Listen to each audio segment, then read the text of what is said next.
DZ Cofield. So the PACT Act, you may be asking, what is that? It's new. It's not like super new, right? Because we talked about this earlier in the year.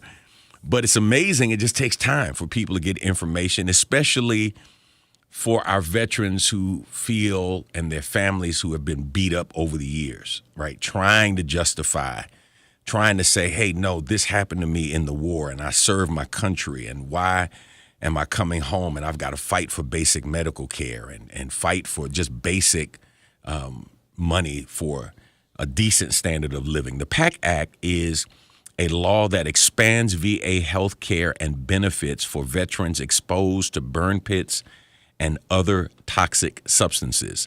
This law helps provide generations of veterans and their survivors with the care and benefits they've earned and deserve.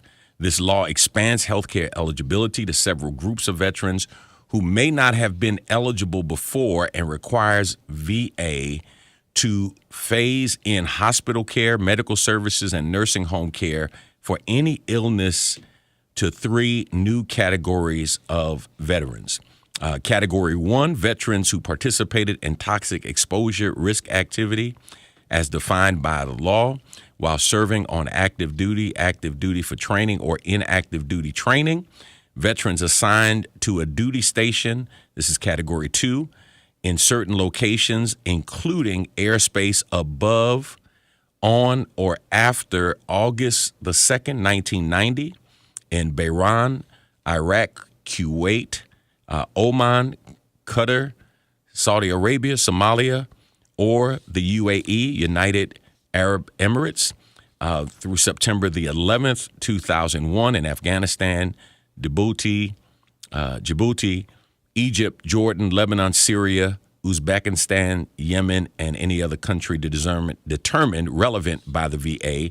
Category 3, veterans who deployed in support of Operation Enduring Freedom, Operation Iraqi Freedom, Operation Inherent Resolve, Operation Freedom's Sentinel, Operation New Dawn, and Resolute Support Mission. But it also goes back, listen to this, and this is why I want you to call somebody. Those who fought in the Vietnam War, if you were in the Republic of Vietnam between January 1962 and July of 1980, man, and you are a Vietnam veteran, and I know many Vietnam veterans, that was 62 to May of 75 was for Vietnam. Those who were in Guam or the American Samoa from January of 1962 through July of 1980. For the Republic of Vietnam, January 1962 through May of 1975. If you were stationed in Cambodia, if you were in Thailand from 1962 to June of 1976, if you were in Laos from December of 1965 through September of 1969. Listen, here's what I'm telling you. So many of our veterans, and we want to start off today by giving a shout out to all of our veterans and thanking them for their service to our country, enabling us to live the life that we live. I've been blessed and fortunate to travel on 6 of the 7 continents in the world. And you can complain all you want about the U.S., but I'm telling you right now, I'm coming back home. I'm just telling you, I'll go somewhere else to visit. But, we have rights here, and they are maintained because of the sacrifice that our veterans have made and are making every day. I'm happy to have with me 2 people who are veterans, who work for the VA, who serve as advocates. In other words, they're not trying to put up roadblocks. They are actually trying to help veterans get the benefits that they need. And I know for some veterans who are listening, it almost sounds too good to be true. I know, because you've been fighting a long time and you've had to fight these battles by yourself. But these are 2 brothers who are committed, who are God-fearing brothers, who I've been able to call at the last minute, and they've been able to come over and give hope. And sometimes that's the last thing you're holding on to, man. And when somebody comes and gives you more hope or strengthens your hope. It's a powerful thing. Cornelius Blackshear is a transition patient advocate. He is one of the newest members of the Michael E. DeBakey VA Medical Center post 9/11 Military II Clinic.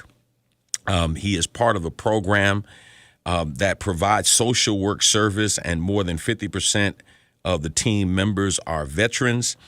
You may ask, what is a transition patient advocate? His role as a transition patient advocate will support the post 9/11 M2VA program to facilitate the smooth transition and entry into this program. Let me just put it in simple terms. Help make the PACT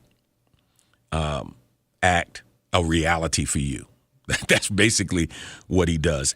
And I'm happy to have Edward Perry with me. He is with the Department of Veterans Affairs. He is a public contact outreach specialist for the Houston Regional Office of the Department of Veterans Affairs, the Veterans Benefits Administration. He is responsible for providing detailed information on eligibility and access to programs and services administered by the Veterans Benefits Administration. Now, I said call somebody. It doesn't matter where they are in the world. We're going to give you some numbers for people to be able to access around the country, around the world, and we're going to give you some numbers. If you're in the Houston metropolitan area, you'll actually be able to call and talk to these brothers, and they'll be able to walk you through this. But let me welcome both of them to Real World, Real Talk. Before I do that, let me welcome my co-hosts with me. That's none other than attorney Brandon Cofield. B, how you doing, sir? Doing well. Happy to be here. So excited to talk about this important issue. I mean, as we discussed a little bit with Labor Day and just kind of how big of an impact the federal government had for boosting and giving opportunities to Black families over the years, like the fruits that a lot of people in my generation have today. Similarly, I mean, the military service was such a huge role in changing the socioeconomic status for so many folks. I think it's imperative that we do what we can to make sure anybody that's served has access to all their benefits. So I'm excited to discuss further. Yep. So if you're just tuning in, you're listening to Real World, Real Talk. I'm Dr. DZ Cofield, your host. And today we are celebrating our veterans, and we want to take it one step further. We not only want to wish them a happy Veterans Day, but we want to help them to access their veterans benefits and that whole new door that has been opened because of the PACT Act. Before I hear from our guests, let me give a shout out to our station, KTSU. I want to thank Mr. Ernest Walker. He was the media sponsor for the Horace Scholarship Fair. And for those of you who don't know, the Horace Scholarship Fair is a fair where literally students can come, bring their resume, bring their transcript, even if it's an unofficial transcript, bring their SAT or ACT scores, and be admitted to colleges on the spot and be given scholarships on the spot. I want to thank Mr. Walker for his support of this community event. We were with the A-Leaf ISD on Friday, HISD on Saturday at the Booker T. Washington High School. The last number I got was somewhere around $20 million in scholarships were awarded between Friday and Saturday. We'll get the hard numbers, wow. But absolutely tremendous to see young people come in who may have only dreamed about going to college, first person in their family to go to college, and to leave with a full scholarship to a 4-year accredited institution to be able to pursue their post-secondary educational dreams. Man, it was just absolutely tremendous. So I got to give a shout out to the Community Partners Division of HISD, and I got to give a special shout out to Dr. Anthony Mays, the superintendent at the A-Leaf School District. They are doing a tremendous job there with our young people, and we certainly thank God for them. All right, let me welcome Mr. Cornelius Blackshear and Mr. Ed Perry. Welcome to Real World, Real Talk. Gentlemen, what's going on? Good evening, sir. Thank you for having us. Man, pleasure to be here. I'm super excited to have you all. So Cornelius, his number's almost on speed dial now. I just call him and say, hey, man, I got some veterans that that have some problems. I never served, but my father did, and I just have a real I don't know if it's a soft spot just for veterans and the fight that they've had to endure just to get the benefits that our country should willingly give to them. Like you would think, man, I put my life on the line to defend the American way of life and living. Man, I shouldn't have to fight to get health benefits. I shouldn't have to fight to get, basic essentials met. And I've had people who have called, and I'm thinking about one lady, I never got her name, but her husband was a veteran.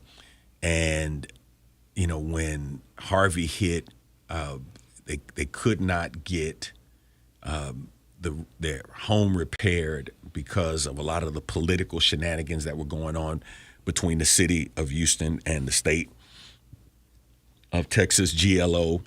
And he was fighting for a rating. His daughter was frustrated because she worked for the VA and couldn't get anything done. And I think he was about like 40%, if I remember. And it just hurt me because she said to me, Pastor, I want to thank you for everything that you do for the community and for the food pantry in particular. She said, because there are times that what you do at the food pantry determines whether we eat or not. To me, for a veteran, for his spouse to have to say that is absolutely ridiculous. That should be the last thing that our veterans are worrying about. So whoever wants to start, let's talk about just the PACT Act in general and why this is life-changing. Yeah. Okay, so one of the key components of the PACT Act is that it adds numerous presumptive illnesses and conditions.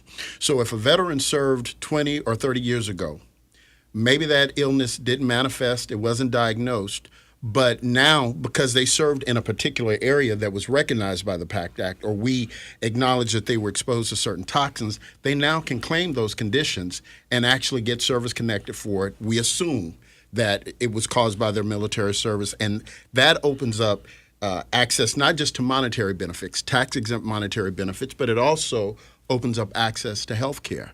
And so it makes a big change. And even if they were denied before, they're able to go back and reopen those claims under what we call a supplemental claim to have it readjudicated. If someone died as a veteran and their survivors applied for benefits and were denied, now they can reopen those survivor claims and actually have it readjudicated for service connection. So let me stop right there, Mr. Perry, because I think everybody needs to hear that, because I know there's somebody who may be listening or know somebody and they said, oh man, I've been through that before. This is just one more time. I've applied, I've been denied. And what you're saying is now the PACT Act reopens the opportunity for people who may have been denied multiple times. Correct. To now be able to come in and say, hey, here's my case, here's where I am, and be positioned more likely than not, at least hopefully, to get a favorable outcome in now this case being reopened. That's correct. Veterans and survivors. So it's very important. Yeah, so veterans and survivors. And survivors. So the veteran may have been deceased 10, 20, however many years, but now that surviving spouse can come back and reopen that claim under the tenets of the PACT Act and say, this is the condition that my spouse died from. You denied me before, but the law now says, it's recognized, and we have to reopen that claim. So I mean, I guess for the listening audience, how pervasive is this issue? Because I think a lot of people think they just assume that veterans get taken care of, right? And so, I mean, not to drill you down on a specific number, but I mean, how often does this come up? Do you think? Well, I can't give you actual statistics, but I can say for me, multiple times on a daily basis, because I do outreach in the community in addition to working in the office and meeting with the public. So individuals come in and, they just decided they weren't eligible, or as Dr. Cofield said, they gave up. And then I review the narrative of their ratings or their case, and I say there's a window of opportunity right here. And right there on the spot, they can complete the application, resubmit it, and go through the process. I won't give anecdotes now, but there are situations where people thought they were at the end of their rope financially, only to find out 25 years later that survivor benefit made up the difference of the money they were looking for. And it changes lives. Man. It changes communities. It changes families. Yeah. Generationally. Correct. Absolutely. Yeah. That's the thing that got me with this. And I called Cornelius for a couple of people, and one was one of our members, sweet lady, whose husband was a veteran, who suffered probably the last 5 to 10 years of his life with some major illnesses. And he was a medic. He was on the front lines. He was out there, helping to save lives, dealt with a lot of issues, PTSD and a lot of other things. And, had died almost a pauper's death, man. And it's like, dude, why is this dude, man, that was out there on the front lines like that, taking care of people, not able to get the help or assistance that he needs? Cornelius, you're a patient advocate. Talk about what that means, and thank you both for your service, man, to this country. We appreciate it. But talk about what that means and your role and the people that you look to help, because this is really, I don't want to.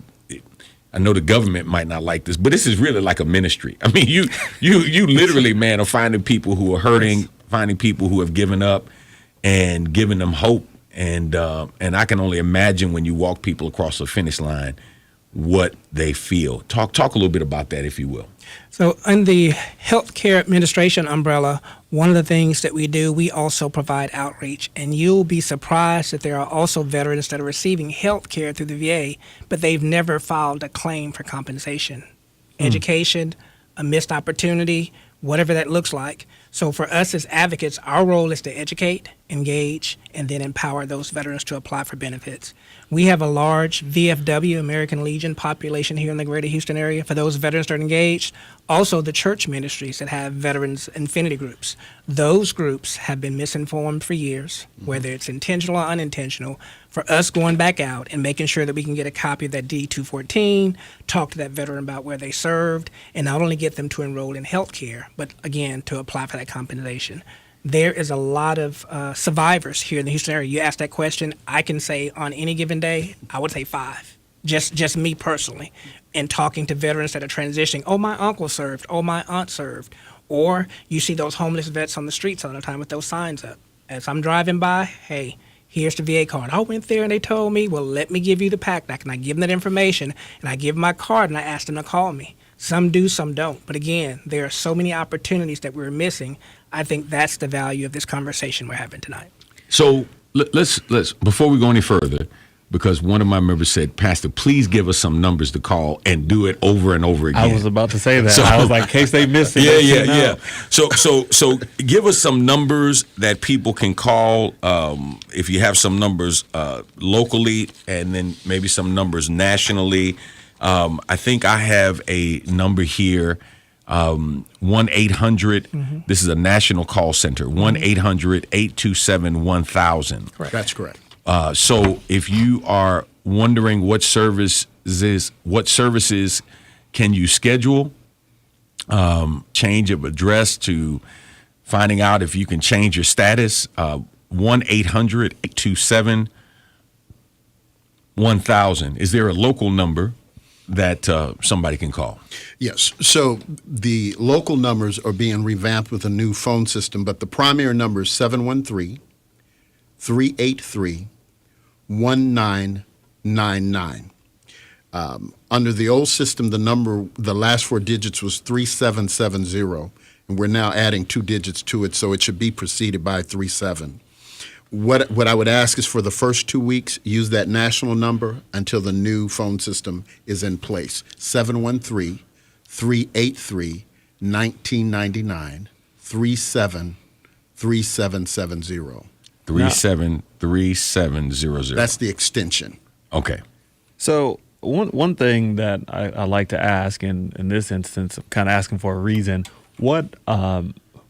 who is it okay if they call? If it's somebody's like, hey, man, my pawpaw was in the military, does it have to be the veteran? A lot of times people don't want to call and waste somebody's time, or if they don't know all the information they need to know. What does that look like for callers? And I'm specifically thinking about, I do a lot of probate work and guardianship. And a person I know in a home health care facility, I mean, he gets the VA services, but I know for a fact, as his attorney ad litem, has never looked into the compensation piece. It's like, do I call as an attorney? That even though who should be calling? I would recommend that the veteran or a family member, if it's a spouse or as the pastor mentioned, a child calls, the VA will ask that family member to go ahead and enroll and set up an appointment. That's the most important piece. Because a lot of times people call and they'll get a general question asked and then they'll drop the call. My recommendation is a walk-in. I'm talking about for the hospital, not for benefits.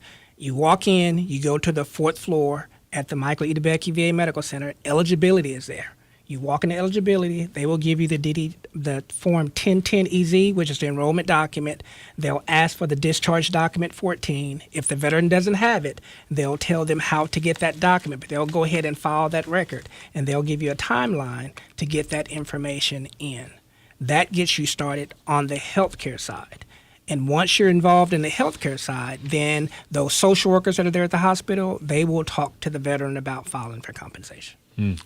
So this rating situation, for those who may not be in the military but have military family members, help them to understand, and for our listening audience, what that means. For example, Brother Skip, served 33 years in the Army. He is honorably discharged, and he's walking around with a 12% rating. What does that mean? Eric, you want to take that one? Sure. So for the first thing, can I just give a short overview of what a rating is? So when an individual says that they want to file for service-connected compensation, they're saying two things to us: that an injury or some experience took place on active duty, one, and secondly, they're telling us that they're still diagnosed, still being treated, still dealing with that particular injury. So when we're rating a claim, we look for three primary components, and these are very important. There must be some type of documentation of an incident, injury, exposure, or occurrence having taken place on active duty. And even if they're reservists, if they were on reserve time and there was what we call, service members will know, a line of duty determination, meaning it was documented, we've got to have that military evidence. The second thing is we've got to have a current diagnosis of that condition you're claiming. It can be a private doctor. It can be a VA doctor, the clinic in your community, but we need that diagnosis. And then what we do with those two components is we look for a nexus or a link between what they're diagnosed with now and what injury, illness, or what have you manifested from their active duty. If we find that link or that nexus, then we can service connected, and then from there we make a determination of the percentage. You said 12%. What we do is we round up to the near. So if it's 12, then we have to round it down to 10, or if it was 50, we round to the nearest 10th. For that individual, there's two things they need to do. They need to have that condition examined, get some progress notes in place, and then file for an increase on that condition so that we can re-examine it. They also need to have the medical professional tell them, are there any secondary or residual conditions that have developed because of that condition? And so many people get to 100% claiming secondary conditions. When you get older, you gain weight, the condition that was injured, you're going to favor it, and you're going to cause stress upon other joints or other areas of your body. Sure. That's how you increase the percentages. Typically, that's going to be your best opportunity. Now, is the PACT Act opening up that as well in terms of what I may have been afflicted with? Correct. Serving 30 years ago or whatever the case may be. That's why the PACT Act is so important, because the PACT Act is taking out a whole component out of the way. The PACT Act says if you are diagnosed with this condition and you served during this time period in this location, that's the proof that we need to service connect that condition now. Gotcha. Okay. Yeah, because I know, and I'm using Brother Skip. I'm not using his government name, so I'm not revealing anything. But when he came in and Mr. Blackshear met with him, and he said, "Where did you serve? And how long did you serve?" And then he said, "Okay, what are you dealing with this?" And he was like, "Yes" on all of them. He was like, "Oh man, you easy peasy, man. We need to get you an appointment, man. That's all we need to do. Get you an appointment. Do you know this? Do you have this?" And he knew all of that information. But again, I think sometimes in part because the veteran has been frustrated. Mm-hmm. Sometimes because their buddies have been frustrated and they hear the horror stories and they're like, "Hey man, look, if I can just get some medical attention, if I can just get in the VA, I'm good. I'm not even fighting anything else." And now we're talking about compensation. We're talking about back compensation, right? We're talking about for surviving spouses. Is that spouses or just surviving family members, dependents? So, surviving spouses primarily. Okay. Minor children under the age of 18. Or up to the age of 23 if they're in school, or if they were permanently disabled before the age of 18 for the rest of their lives, and even parents. So if the parents are dependent upon that veteran for more than 50% of their maintenance, then based upon the parents' income, they also could apply for survivor benefits.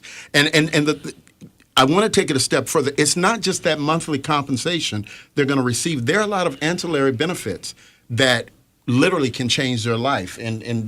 Let's talk about some of those benefits, yeah. So with notification from the veterans doctors, and this is important for the veterans that are receiving health care at the VA but have not applied for additional programs, there are several new programs that the VA has opened up.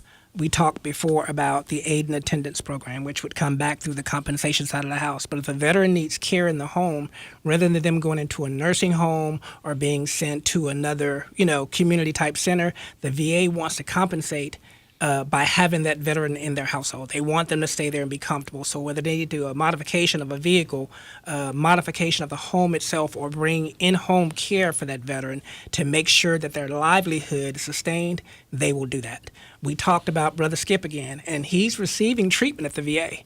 We set him up for his toxic exposure screening. That morning, he called his doctor and got that appointment set up. By getting that toxic exposure screening set up, that triggers them sending him over now to compensation to apply for that increase on some of the conditions that he's been treated for over 10 years that he was not aware of. So just educating the veteran, making sure they get engaged. The VA now has a whole health program. So basically what they want to look at, what's going to help this individual veteran survive and stay in the community and be effective in the community. So things like yoga and aquatic therapy and chiropractors. They have a garden that's there on the VA site now, dietary needs, all of those things that the veteran would need, again, to be sustained in the community. The VA now offers those services through their programs. May we go into the money a little deeper? Because that's important. Absolutely. But let me do this. Hold off on the money. We're going to get there. Here's what I want to do. I want to give everybody who is listening these numbers. Nationally, you can call 1-800-827-1000. That's 800-827-1000. And here locally, you can call 713-383-1999, extension 373700. Is that correct? 373770. 373. Okay. A lot of numbers. I got you. No, make sure I get it right. Or just listen to the prompt after you dial 1999, and it'll direct you to what extension. All right. Locally. I do want to add, and just in case somebody didn't pick up on this, what I'm getting from you all is you all are rooting for these veterans to get the care that they need. I think sometimes people think like, oh man, they're trying to not necessarily keep it for themselves, but they want, when you're talking about rounding up, like, hey, we want to get you as much as possible. So I just want people to be able to hear that from you all, just in case they didn't pick up on that. This is the conversation that I have with veterans is this is a benefit that you have earned, because we run into two different scenarios in the community. One is where they're so hopeless and helpless because they've been denied in the past that they don't think anything that anyone else can do to get them the benefits. Mm-hmm. And then there are those that think that benefit is for somebody else. I didn't deserve it. I didn't earn it. And because of how they were treated when they got home. So again, on behalf of the VA here in Houston, I'm going to apologize for the treatment that veterans received. But I'm saying to you also, if this is a benefit that you have earned, the door is wide open. We welcome you back to the VA. Give us another chance. Yeah, and find out if you've earned Yes. it. I think that's the Yes. other thing. But I think to Brandon's point, so many times you almost feel like people in benefits are playing the shell game and they're almost acting like it's their money. Like somehow we get bonuses if we keep people from getting the money. These brothers are saying is nothing further from the truth. So nationally, 800-827-1000. Locally, 713-383-1999. Extension 37370. All right. 1-800-827-1000. Nationally, 713-383-1999. Extension 373770. Okay, let's delve into the compensation. Let's delve into the money, because I think this is, super important. I mean, we know access to health care and increasing the kind of health care that our veterans can get is monumental. Yes. But when you talk about money, when you talk about compensation, I think some people, their ears will perk up. So let's delve into the money side. Okay, so when we're talking about compensation, we're talking about a monthly tax-exempt benefit, and by that I mean you don't report it to the IRS. It's not counted against your other income. That's compensation. But like Cornelius talked about aid in attendance. So on the VBA side of the house, if we award you aid in attendance, we're going to pay you additional money. And that additional money can go toward hiring home care aid. It can go toward paying for assisted living. But that's additional money that goes to the veteran to use in the best manner that they feel to sustain that health or the help that they need to get. When you're rated at 30% or higher with our agency, then we're going to pay you additional money for every single one of your dependents. So that means if over the next 10 years you have 10 children, every time you have another child, you report them to us, we're going to increase the amount that we pay you. When you get to the 100% rate, we're paying for education for your dependents. We're providing health care for all of your dependents through the VA's CHAMP VA program. There's work study programs. So if you want to get your foot in the door to learn how to work in the federal government, because of the fact that you're using an educational benefit, they're going to allow you to choose whatever location you want to work at. They're going to pay you for it. And in most cases, that's a direct contact to get you hired into the federal system. You're getting preference points. Clothing allowance. We pay additional money if you're prescribed something that damages your clothing. So each year there's a clothing allowance that's paid to reimburse you for the wear and tear on your clothes. There's a housing grant that can modify your house. It's almost at the $200,000 amount. It's about $175,000, $180,000 now. We'll pay up to $33,000 to modify your car if your service-connected conditions put you in a state that you need that modification. So there are dollars that equate to these service connection ratings. Wow. If you're just tuning in, you're listening to Real World, Real Talk. I'm your host, Dr. DZ Cofield. We are honoring our veterans today and sharing some important information about the PACT Act, a new law that expands VA health care and benefits for veterans exposed to burn pits and other toxic substances. This law is going back retroactively. It's covering people all the way back to what war? We're talking about, man. Vietnam. 1962. Yeah, man. So whether it's the Vietnam War or you fought in the Korean War, Guam. If there's somebody that's out there that's a World War II survivor, they're trying to catch as many people as they can who have been struggling, who have been suffering, who have been fighting for their basic rights over the years. I want to open up the phone lines. Brandon, as you come with your question, our phone number is 713-313-4354. 713-313-4354. Now listen, please make sure when you call ready for a question, to give us a question. We don't, this is not a time for a soliloquy. We want to get as many questions asked as possible to address questions or concerns you may have. 713-313-4354 is the number to call. We actually have a caller. Welcome to Real World, Real Talk. What's on your mind? Well, my name is Lawrence Foster. I shouldn't say my name. I spent a long time overseas in the Iraqi war. I'm not a veteran, but I was over there as a diesel mechanic. And I specifically remember burned pits in Balad, Iraq, and a few other places that I was involved in. We used to call it the Walmart because we got a lot of parts from there. Is there any place for civilians, for them to go to get assistance?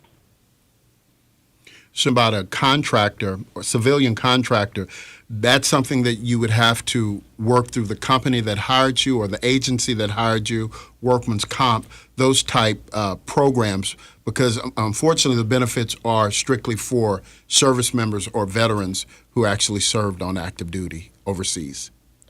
Thank you, Brother Lawrence, for your question. Appreciate it. Welcome to Real World, Real Talk. You're on the air.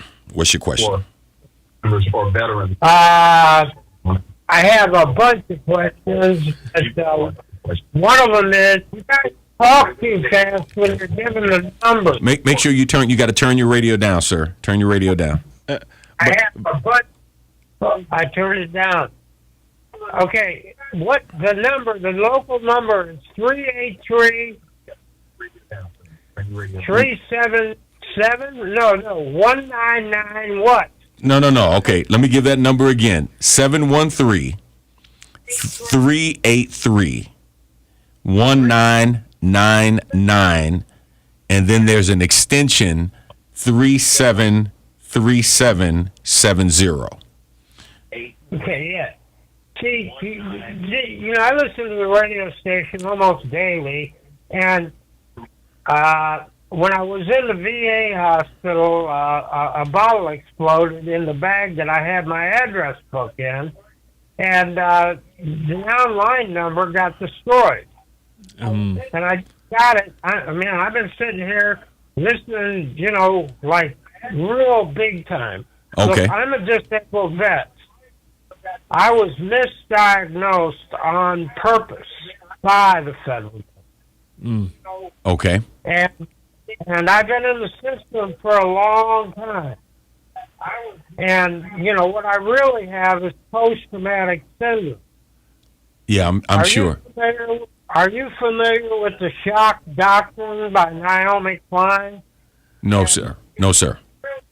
It's written about what happened in Chile when they assassinated Allende and put Pinochet in power. And what these neocons did all through South America and Central America after they ultra-right-wing military dictatorships.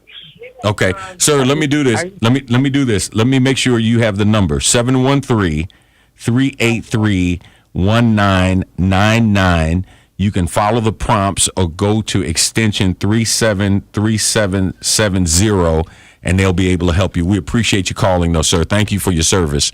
Time. Welcome to Real World, Real Talk. You're on the air. Hi there. My name is Alan, and here's my specific question that I have. If I was not in direct conflict, what I'm trying to figure out is, should I still call for the health part, or should I call some other number? Because I did serve active duty. I served overseas, Asia, Europe, Middle East. I was living on a ship for several years, and some of this will apply to me and has applied to other veterans I've served with. My question is, again, I'm not in a wheelchair. I'll be up front. But do I need to, should I still call that number to start with, or what was the best approach for me, please? And thank you for everything you're doing, sir. Pastor Cofield, God bless you. Bless you. Thank you, Brother Allen. Alan, this is Cornelius from the Veterans Health Administration. My recommendation is you call, set up an appointment, go through the assessment process, for compensation, but also register at the VA Healthcare Administration to go through the toxic exposure screening and any other health conditions that you may have encountered while you served. Toxic exposure screening. Okay, yes, sir. And let me clarify something. You did not have to serve in a combat theater. You did not have to serve overseas. If you sustained any type of injury or illness while you were serving on active duty, you should go through the process, and you're still being treated or diagnosed for that condition, you should go through the process of filing for service connection. It's not merely limited to the PACT Act, nor is it limited to combat veterans. You served. You have an injury, you have an illness that was somehow related, or at least it manifested while you're on active duty, you should file. Thank you very much, sir. Yes, sir. If you two could briefly talk about how important it is for veterans to share this information to their peers. I heard him mention that, and I can think, how powerful it is. It's great to hear us talking about it here, but from a trusted brother in arms, so you talk about that impact and how important that is. I would like to start by saying this. The program that I'm a part of, the Military to VA program, we are 50% veterans on that team. So when we have conversations with veterans, we're not only giving information, we're also giving our experiences.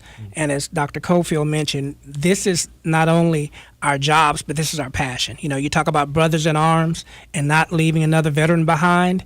This is not leaving you behind by us sharing this information and having conversations with you. We will go out. We will meet you where you are. As Dr. Cofield mentioned, we'll do churches. We'll do bar mitzvahs. We'll do underwater basket weaving. That's a military term for those that will catch it. If you have a question, you have a need, reach out to the VA. Reach out to the Veterans Benefit Administration. And again, we will meet you in the community. I want to quickly pivot to this before I turn it over to Perry. The VA also has 11 community-based clinics. So for those veterans that are in those rural communities that don't want to drive here to the medical center, there are community-based clinics that are on the VA's website: Lufkin, Conroe, Tomball, Humboldt, Beaumont, Texas City, Galveston, Lake Jackson, Sugar Land, Richmond, and Katy. You can walk into one of those community-based clinics and do the exact same process around healthcare. You can enroll, register, get your VA ID. Yeah. Also on the benefit side. Now, Houston is the primary office. We cover the 90 counties of South Texas, so I have a large jurisdiction. But we also have an office in Waco. We have satellite offices in San Antonio, in Corpus Christi, and in the Valley in Harlingen. But the key is you sharing that information, because Texas has the largest veteran population now in the United States. We're probably the second or to third largest catchment area in the United States for veterans. Hundreds of veterans per week are moving their families to Texas. So when you get good information, it's important that you share it. Dr. Cofield called it a ministry, and he said the federal government may not look at it that way, but actually, we are planning a faith-based, I'm the liaison for the Center for Faith-Based and Neighborhood Initiatives in Washington, D.C. We're planning a national faith-based event in the city of Houston for 2024, where we're asking churches, faith-based organizations, period, to establish veterans ministries and come out so that we can get this information to you, and we will travel anywhere in the state for 10 people, for 100 people, for 1,000 people. That's awesome. Yeah. Welcome to Real World, Real Talk. You're on the air. Turn your radio down, please. Turn it down right now. I get veterans non-related benefits, which means what happened to me as a citizen. Okay. And I had 1,000 people that didn't know me and I didn't know them try to make me a suicidal mass murderer for fun. And the people that I did know had both been individually, not collectively, criminally prosecuted and convicted for doing what happened to me. Only the people that they got convicted by got a thumbnail of what happened to me. I had 1,000 people that they weren't after me. They were just messing with me. I started making fun of them for being a bunch of lowlife degenerates. Nobody can report these people. Yeah. Do you understand that? Yes, sir. I understand. Let me ask. Do you understand understand? Yeah, Wait a minute. One more thing I want to say. You know that guy and his cronies that mumble about the deep state whenever they get the chance, but they never elaborate? I know those people intimately. And the people that I'm talking about are not lightweight people that got convicted for doing this stuff. It comes under the heading of organized crime, gang activity, and racketeering. So do they And have then both services at the VA for people for assistance with other? Let's just say Ed, legal. Brother Ed is shaking his head yes in affirmation of what you're talking about. What are you saying? All right, let's hear from our guest. Okay, so what it sounds like he was talking about is something we call non-service connected pension. So for veterans Exactly. That's what I get. Okay. Yes, sir. So for veterans who did not sustain any injuries or illnesses on active duty, but served during a wartime era, prior to 1980, they only needed 90 days, and after 1980, they need 24 months of service if their income is below a certain level.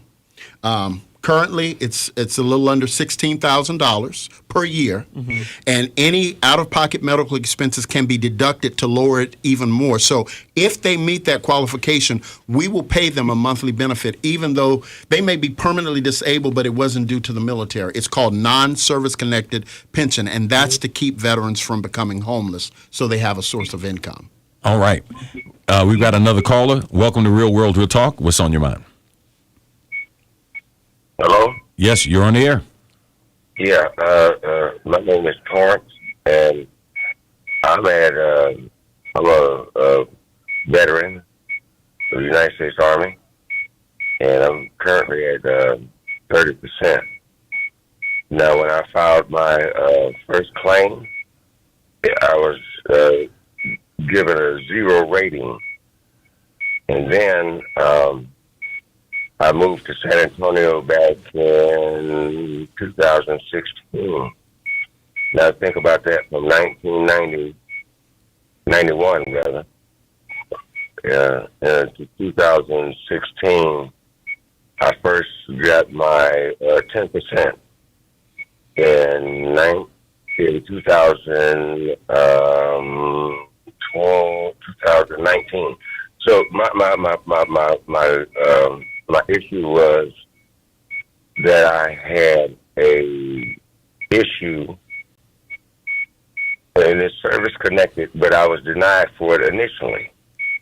Right. But the other service connected injuries that I had, that I filed a claim, I had to go through like what they call a CNP, conversation tension examination, and they put me through that. And I was awarded up to 30%. But I had a hernia that I have on my military record.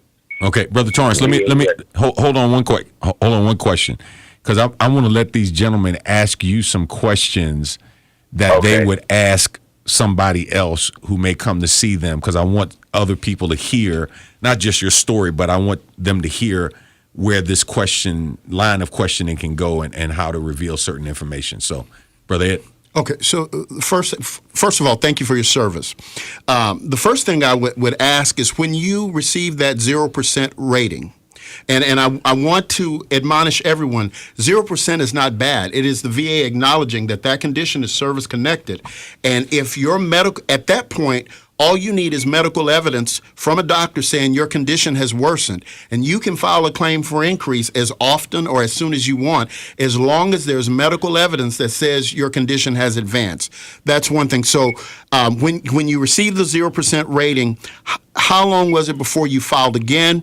How long was it before you sought regular treatment? Because with a 0% rating, you could register for health care and be seen regularly for that condition at no cost. Any prescriptions, any prosthetics, any support you needed for it would be provided free of charge by VA. And so if your VA doctor says your condition is advancing, you can immediately follow a claim to have us re-adjudicate or reevaluate for an increase in your percentage. So that would be the first thing I would ask. Okay, so when I received the 0% rating, that was in 91. And when I looked at the, they send a letter to you to let you know, and they tell you based on the CNP, when they evaluate you, how much or what you might be able to receive. And so they said that they wanted me to have surgery for the hernia, and I said I didn't want to have the surgery because I just I wasn't able to have the surgery because I was still trying to work. You understand? And so it's service connected, so I didn't understand why they didn't award me anything for it, but they awarded me for everything else that I had. And then I waited after I got that 0% rating for the hernia. Then I was able, when I moved to San Antonio in 2016, and then I went through some people that I met down there in San Antonio, and I went over to the Frank Tejada Center down there, and I worked with the veterans, the DAV, and they helped me get I went through a CNP medical examination where they, look at you and check you out and verify that, you do have this condition. But they tried to downgrade me at one time because they said that I got better, but I didn't get better. And so I was afraid to file again because I had to almost go through like a court to prove that I still, and they were saying that and they said they made a mistake. Gotcha. And it was still pre-existent. I mean, it was still going on. In other words, I still had the condition that I had when I initially filed a claim, but they tried to downgrade me to take away my benefit. Gotcha. And they didn't award me what I had when I initially filed. So in the case. All right. Hold on, Brother Terrence. Hold on. Okay, so for your benefit and for all the veterans listening, I want to stress. So he's mentioning a CMP exam. That's called a compensation and pension exam. Earlier, I talked about us needing to find a nexus or a link between your current diagnosis and what happened to you in the military. That CMP exam is where we go to a medical professional who specializes in the condition you have. They examine you. They look at any current medical treatment that you provide them. They look at your military treatment records. They provide a medical opinion to us that states that, one, there's a link between the conditions, and then they tell us what symptomology you have, to what degree the condition is disabling. We then go to something that's called the Title 38 Code of Federal Regulations. It lists every body system known to man, the symptoms that are related to conditions that you can incur, and it tells us what percentage we can pay based upon the symptoms and the conditions that are documented in your medical records. And that's how we come to the percentage. And you're correct. If you come and file an increase, go through the CMP exam, and realistically that medical opinion says that your condition has improved a great deal, they'll go to the law to see what your current condition matches up with, and that's the percentage that they will recommend that they assign to you. The biggest thing that I want veterans to understand is don't delay. I understand it can be frustrating, but don't get discouraged. Continue to press forward with that claim. You have 1 year from the date of notification before your decision becomes final. Prior to that, you can appeal it. You can revisit it. You can do whatever you need to do to try to prove your case. But once that year expires, that decision becomes final. Yeah. Thank you, Terrence. Appreciate you calling, man. Let me give that number again for everybody. 1-800-827-1000 is the national number to call. 800-827-1000. And locally here in the Houston metropolitan area, you can call 713-383-1999, 713-383-1999. 1999. Let me take a station ID break. You're listening to KTSU 90.9 on the FM dial. We are your community station where you can hear jazz and so much more. Also, remember, membership is 24/7, 365 days a year. So if you are not a member, we want to encourage you to become a member of KTSU. The programming that you're listening to is available because of you, the public, because you make public radio what it is. So we want to thank you for your support of KTSU. We're going to take just a couple of more minutes and take a couple more phone calls. Welcome to Real World, Real Talk. What's on your mind? Yes, I have a question. I'm a Vietnam era veteran. I was recently, back in April or May, diagnosed with asbestos-related damage to my lungs. Back when I was in the military, I worked at an Army depot, and we rebuilt engines and transmission brakes and everything. And I was exposed to asbestos at this depot for over a year and a half. I went to a civilian doctor. They gave me a letter saying that I had asbestos damage to my lungs and that I have a more than 50% chance of developing lung cancer. I'm 75 years old. And how do I go about getting my medical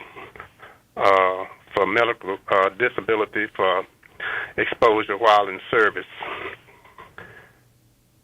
Yep. Okay, sir. So on the benefit side, the first thing you would do is you would file a form that's called, and I don't want to inundate you with it, but VA Form 21-526EZ for Echo Zulu. It can be downloaded from the internet.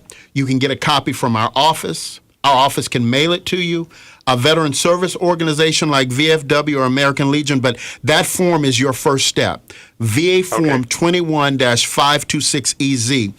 Completing that form so that we can begin the claims process, and that means pulling your military records, places where you were stationed, any treatments you received, but asbestosis or whatever they diagnose you with is going to fall more in that presumptive category. In other words, it didn't manifest while you were serving, but it manifested years later. As long as we can document that you were in an area stationed for a period of time where you would have been exposed to asbestos, then that gives us our link to Service Connect the condition.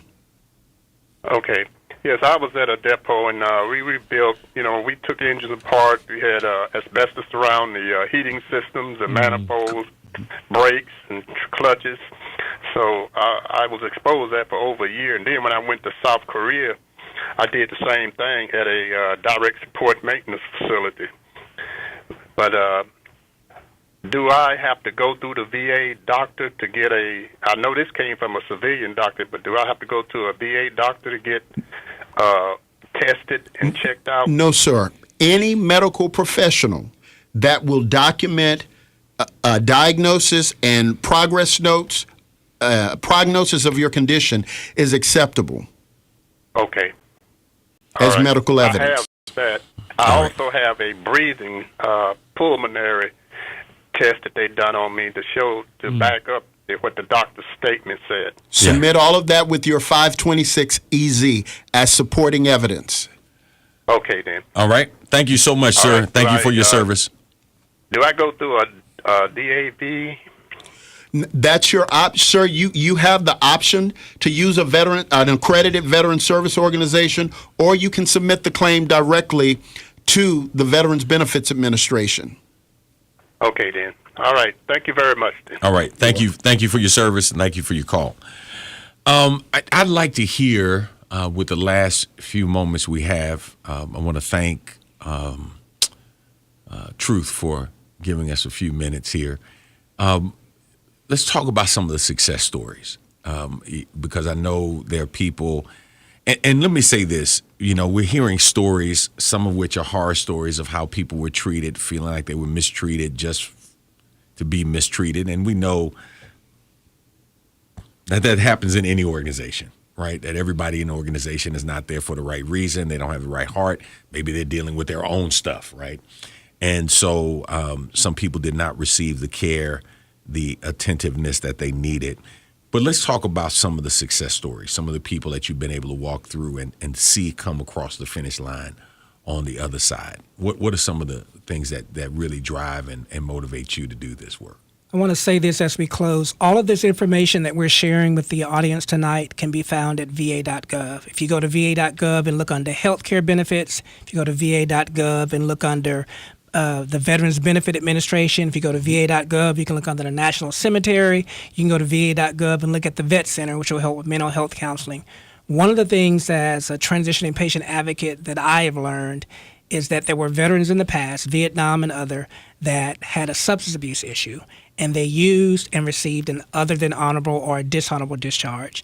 There's now an electronic process in place, again, at va.gov for those veterans that have received those discharge statuses. We worked with a veteran here just recently who went in, had a mental health issue, had a traumatic brain injury, used drugs to kind of supplement that, was in the military and was kicked out.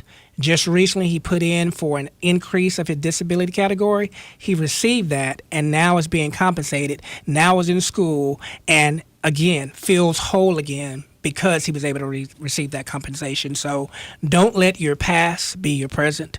For those that have questions, apply. Fill out the form. Have the VA either approve their benefit or deny it, but they'll at least give you a roadmap of what you need to do to get that compensation benefit in place. Yeah. I'd like to use an example of a surviving spouse of a veteran who also happened to be a police officer. He died in a drowning accident. And so 37 years after his death, after her being told there's no need to apply, you're not eligible. She had 3 small children at the time. That's a whole other story of the myriad of benefits that would have been available at that time. But she got to a place of desperation to where she, because of health, she had to leave her job. She said Social Security would not allow her to meet her monthly expenses. So she really mentioned it in passing, wanting me to pray for her, not asking about VA benefits. But as the story began to unfold, I told her about reopening or establishing a claim for survivor benefits, dependency indemnity compensation. And to tell you how odd it is, he died from drowning. He had been a paratrooper when he was on active duty and had injured his legs in jumps. Never filed for that. In this boating accident, because of the damage to his legs, he was unable to, even though he was an excellent swimmer, he was unable to save himself. So we discussed it, got her to file the claim on an appeal, and they granted her that money. She called me while I was on vacation, blew my phone up, because they were looking at their bank account trying to figure out which bills to pay and which not to pay, and saw this large sum of money in the bank account. And she called me, she said, "Is this my money?" It says it's from DFAS. So the bottom line is it literally changed her life and allowed her to retire with a peace of mind, with the ability to continue. And that's just one of the stories. And we're talking, that was like 37 years. So It's never too late. Wow. If you're just tuning in, this is an extended edition of Real World, Real Talk. And we are celebrating our veterans today. And today we're talking about the PACT Act and how to get assistance, how to get help. If you are a veteran, if your rating is lower than you think it should be, stop thinking about it. Make a phone call, make an appointment, get your case looked at again, get it reopened, and find out the benefits that are available. Again, that national number is 800-827-1000, 800-827-1000, or 713-383-1999 locally, 713-383-1999, and that extension is 373770. Yes, sir. I'd like to make one mass appeal, if I may. Yes, absolutely. I don't care if you're a church, an elected official, a community organization, anywhere you are in the state of Texas, I'm asking you to invite a clinic in your area. I don't care if you have 10 people or 1,000 people. Let us come and give you the direct information with the time to walk your constituents through the process. If you give me that claim on that day, it becomes your of claim. We will go back and work that claim. But we need the community's help to get us out to you so that we can share correct and accurate information to help your family members, your neighbors, to go through this process successfully and in the correct manner. Now, somebody that just may be tuning in, let's just go back and do a little review, because when we talk about the PACT Act, who benefits from that potentially? Veterans, family members, who are the people who would benefit from this filing? Exactly as you said, veterans, survivors. We can even go as far as to say caregivers, dependents. Whatever your relationship to that veteran, be it spouse, child, or parent, there is a possibility, depending on your age with the children, that you can benefit from the PACT Act, whether it be service-connected compensation or survivor benefits. So, and it's not just the PACT Act. Even the periods before and the periods that do not fall in. If you have an injury, an illness, you served on active duty, you owe it to yourself, your family, and the generations after you to engage in the process and engage with individuals who can help you navigate the process correctly. Yeah. My messaging is from Dr. Vasquez at the Veterans Health Administration and Dr. Crowley, the social work supervisor. They give us the bandwidth to go out into the community to reach the veterans, specifically those veterans that served during the Vietnam era. This is for you. This is a benefit that you have earned. It's a benefit that you have earned. Apply, apply, apply. Yeah. One of the things that you talked about earlier that I want to just revisit for a second, the caregiving for veterans and the Veterans Administration commitment to make sure that if veterans are not doing well, that they can get quality care. And you mentioned working to keep them in their homes as opposed to putting them in facilities. Can you revisit that just for a moment? That is correct. So part of the aid and attendance and the VA caregiver program, they have opened up what's called whole health, but they also have a process now called care in the community, which means the VA doctors work with community-based doctors at other major hospitals to make sure that the veteran has nonstop care and they meet all of the needs. So if a civilian doctor mentions the veteran needs this to survive and to be in their household, and this is the type of care they need, that recommendation comes in, that doctor takes a look at it, they make a consultation, and that family is brought into the loop. They're getting spouses and the children and caregivers. I've said at the VA many a days where there's a spouse there and a daughter there, and they're involved in the care that's being determined by that veteran. That's monumental in my opinion. Yeah, absolutely. So there are instances they can be paid. The caregivers, correct. The family caregivers can be paid as well. can be paid if they're in the right situation for Correct. taking care of their veteran. Wow. So you're not only talking about benefits in terms of home modifications and things like that to accommodate, but you're saying the caregiver themselves in the right situations can also be compensated for. That is correct. Man. Yes, and provided health care Wow. and counseling. Wow. Nationally, that number's 800-827-1000, 800-827-1000, and locally 713-383-1999, 713-383-1999, extension 373770. I want to thank you, gentlemen, for being here on tonight. I hope that the word will spread regarding what's happening. Brandon, what are your thoughts? Yeah, I mean, I honestly picked up my phone and I just text somebody I know over in the Fifth Ward area about some of the veterans that are using housing and just like what services. And it's so interesting, right? You don't know what you don't know, and then it's kind of one of those things. There's some variation of a saying: when you know better, you do better.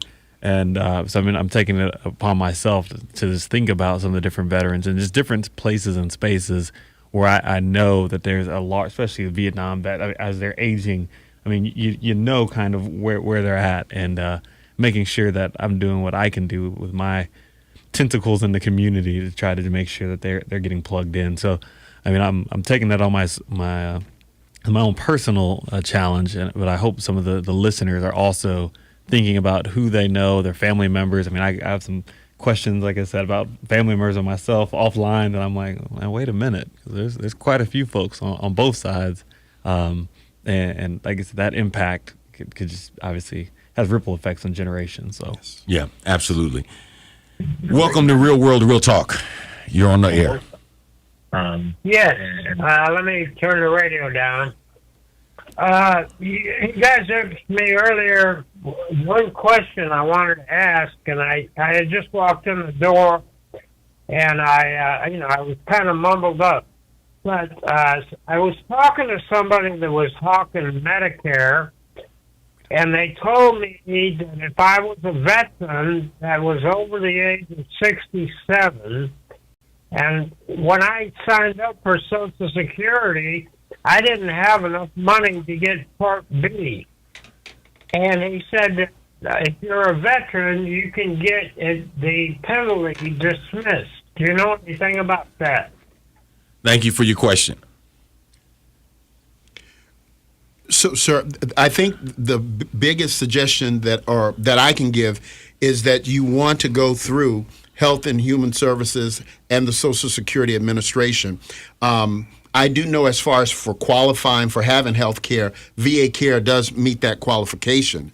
But as far as Medicare and Social Security benefits, those are separate administrations and agencies, and they have a separate set of guidelines. Yeah. 800-827-1000 is the number to call if you're calling the national number. If you're calling locally, 713-383-1999, extension 373770. We want to say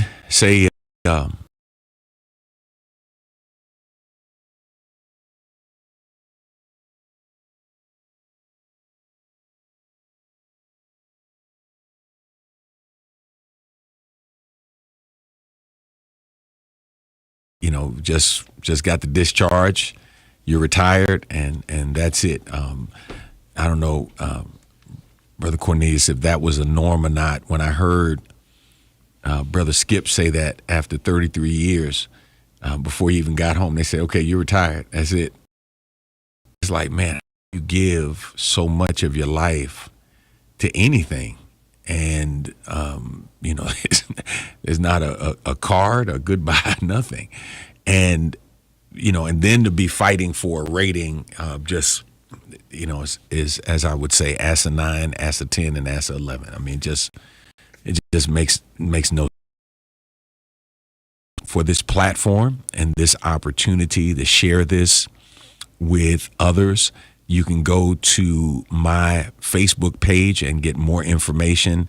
I'm going to speak to our general manager and our program director and our operations manager, and we're going to see if KTSU can sponsor something big in the area that we can really get our media muscle behind it and find a location that's relatively central, or maybe do a series of locations where we can help spread the word and get the message out to our veterans and let them know that there is hope, that they can get help, and that it's not a gift, it's something that they have earned, and they deserve it.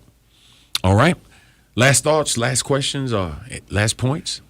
I know we focus mainly on service-connected compensation and those type benefits, but also remember, at the Benefits Administration, we offer life insurance, home loans, employment assistance, as well as educational benefits. And that's for a whole other show, but those are also programs and benefits you can access through the Veterans Benefits Administration.